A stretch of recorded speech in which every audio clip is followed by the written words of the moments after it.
ba? Parang yung sabihin, last ng champion, sila Coach Randy, sila Betty Cheng, sila ganyan, di ba? Ngayon na ang champion ngayon. So, yun ang champion, di ba? So, nakatatak na yan. Tapos! Huwag naman after 33 years. Hindi mo baka pwede yung sundan ulit. Back to back! Back to back! Back to back! Back to back! Back to back! Konting kwento lang, nung natandaan niyo yung pinanda sa atin yung black egg na first runner-up.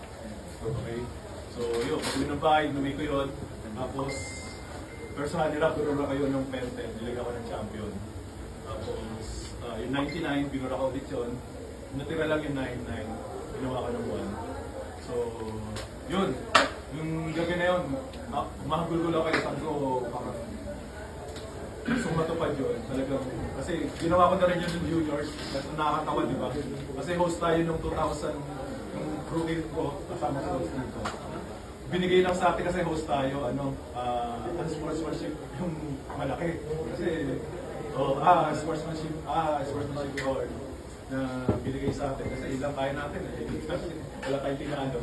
So, parang papaudupan loob, hindi tayo na Tapos, inano ko yun, yung sportsmanship na yun. Tapos, ginawa ko champion yun. Yun, natupad ko rin sa juniors. Yun.